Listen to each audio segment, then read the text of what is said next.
তারা প্রত্যেক মাসেরই দ্বিতীয় সপ্তাহে এই অর্থ তাদের অ্যাকাউন্টে পশ্চিমবঙ্গ সরকার পাঠাবে, যেটা আমরা আপনাদের আগে প্রতিশ্রুতি দিয়েছিলাম।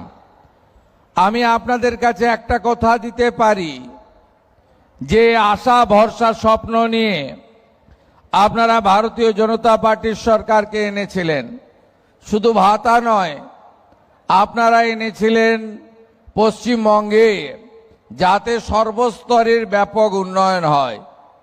মাননীয় প্রধানমন্ত্রী নরেন্দ্র মোদীজি তিনি নিজে প্রচারে নেতৃত্ব দিয়েছেন। আমাদের সরকারের বয়স খুব বেশি হয়নি, মাত্র 106 দিন এই সরকারের বয়স। এটা এমন কিছু সময় নয়। বড় বড় কথা বলে যারা সোশ্যাল মিডিয়ায় দিচ্ছেন বিচলিত হবেন না। মাত্র 500 টাকা দিতে কতদিন লাগিয়ে দিয়েছিল? 2021 সালে 500 টাকা দিতে 24 সালে লোকসভা ভোটের 2 মাস আগে ওই 500টা হয়েছিল 1000 টাকা, আর বিধানসভা ভোটের 3 মাস আগে ওই 1000টা হয়েছিল 1500 টাকা।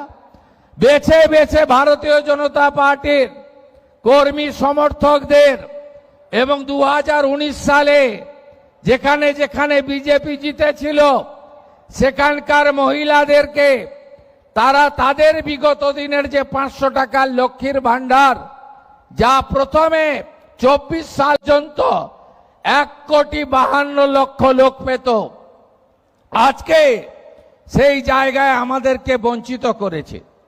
তাই আপনারা বিচলিত হবেন না। যারা ভারতীয় জনতা পার্টি করার জন্য বিগত সরকারের আমলে বঞ্চিত হয়েছেন, এই সরকার তাদেরকে অগ্রাধিকার দেবে। যারা আর্থিকভাবে দুর্বল তাদের অগ্রাধিকার দেবে। এবং আমি বলে গেলাম, ওই 20 জন 25 জন 50 জনকে জড়ো করে মিডিয়ার সামনে দাঁড়িয়ে লেকচার দিলে শুভেন্দু অধিকারী মাথা নত করার লোক নয়। 1,45,00,000 মা বোন দিদিকে টাকা দিয়েছি, জুনে 28 লক্ষ। অত তাড়াতাড়ি তালিকা ঠিক করা যায়নি।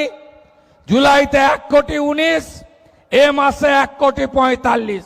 এটাও কথা দিয়ে গেলাম, যারা এই সামান্য অল্প ভাতার উপরে নির্ভর করেন বা প্রকৃত পাওয়ার হকদার, আরো যদি 20-30 লক্ষ লাগে আমি সেটা দেওয়ার ব্যবস্থা করব।